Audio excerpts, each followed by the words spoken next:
Hello and welcome to my channel. Alright, I've now finished the top coat of both the chassis and the front diff over there. And effectively what I've done is I've just used a brush and a roller this time rather than using the spray gun. I wanted to make sure that I had a fairly thick coat of paint, which the spray gun wasn't kind of doing. So I figured why not. So this is the second coat of black, satin black. Happy with the results. It's going to take obviously a while to dry. And there's a diff masked up. So I'm really pleased with that because it means that I can now start focusing on putting the bushes in there, the spring bushes in the front and the back. And it also means I can start working on the springs.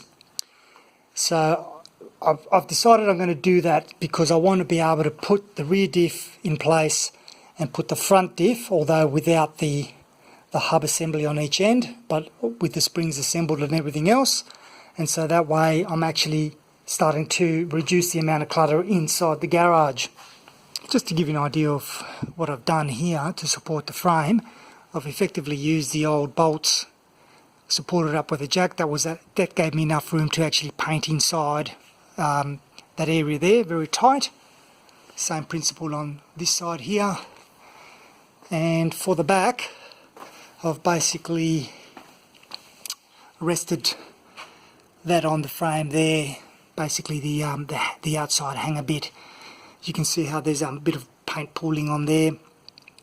So eventually when I pull that out, I might have to touch up areas where the paint might separate.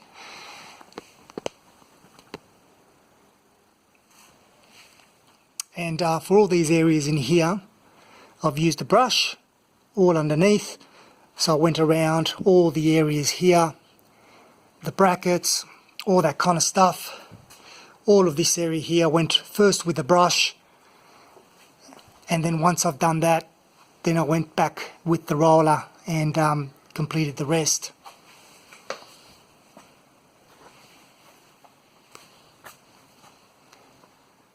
As I said, the finish isn't perfect, but more than adequate for what I want.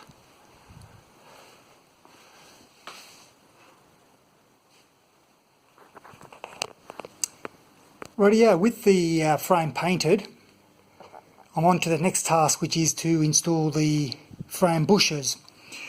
And anybody who's had experience with this will know what a pain they are, both for removal and installation. And I've got a video on how I actually removed mine. There's various ways of doing it, but I would say that most of the ways that I mentioned on forums and so on obviously work. Trial and error, people giving it a go. Anyway, installation time. So what I've done firstly is I've put the two larger and two smaller bushes in the freezer. I left that now for a couple of days actually, haven't gotten to it. And what I've done is found my old, basically is this tool here, not these accessory bits, but this tool here is part of my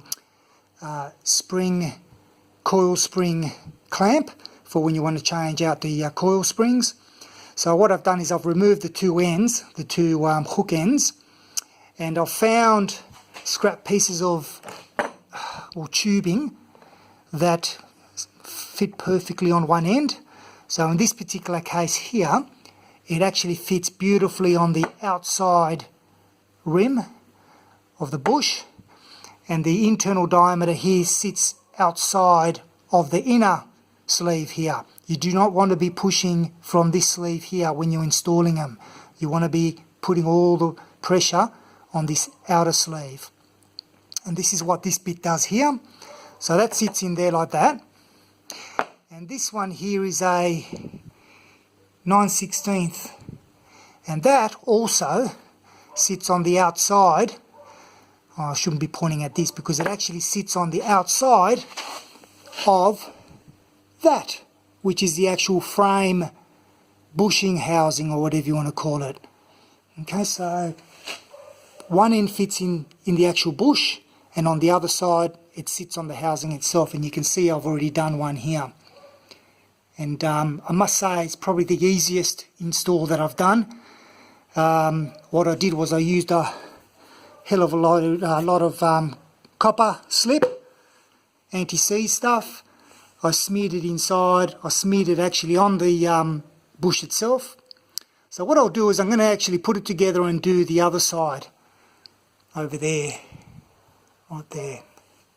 So let me put the bits together ready for install. Also say is I actually took, I'll grab it here, a wire brush into the hole itself, right, and gave it a nice clean right through, making sure there was no burrs or anything that would catch, so it's all nice and smooth throughout.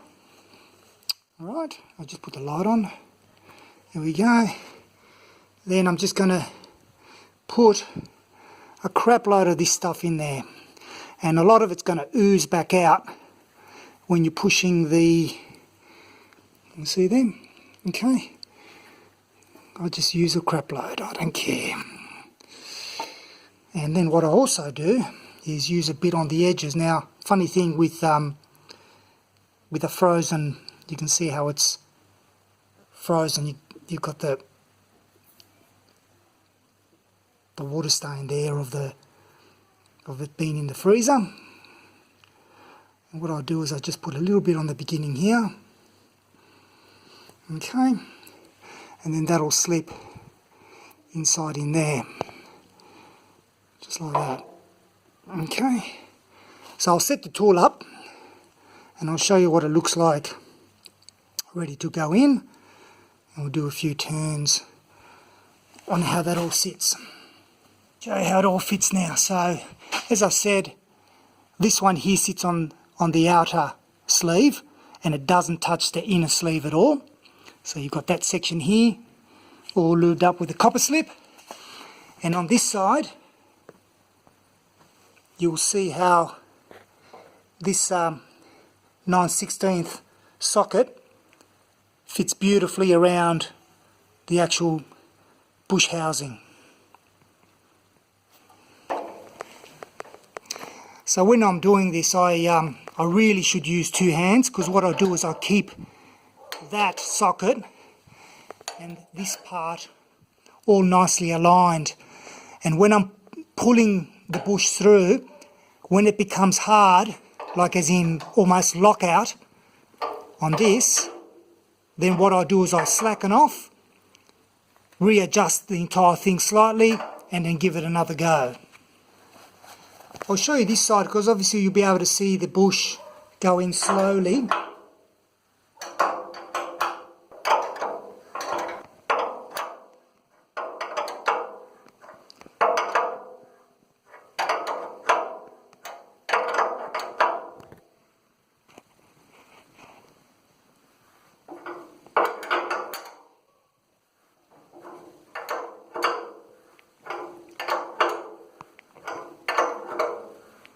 That's how easy it is at the moment. So whilst it's got this kind of pressure on where I'm only just doing this with one hand, it's fine. As soon as it becomes tight, I loosen it up and readjust.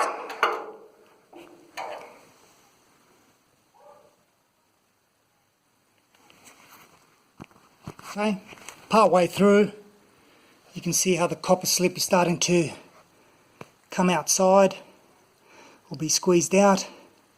Perfectly fine, because then that's actually lubricating the bush as it's coming through, which is great.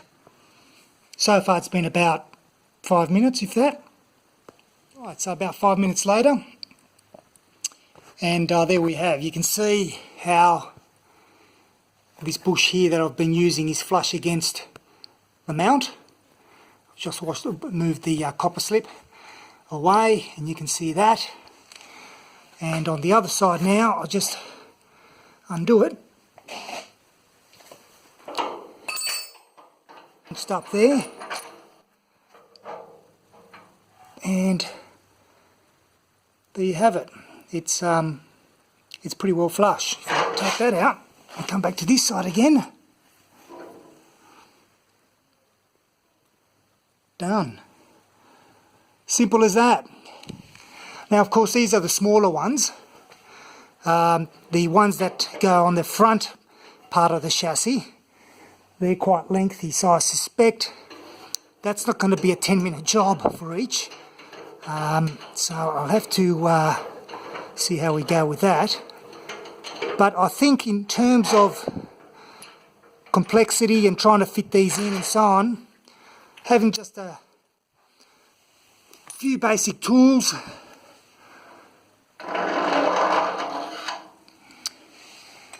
such as these, and you're pretty much ready to go. So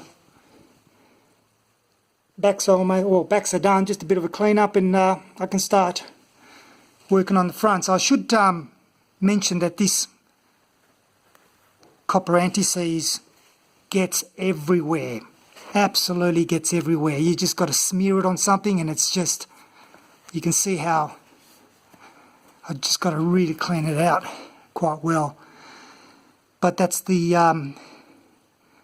most negative part of this whole process, really, is the cleanup. So it's been quite good. Anyway, I hope this is another viable option for you that you may be able to use if all other things fail. Yeah, so making progress. So as always, thanks for watching.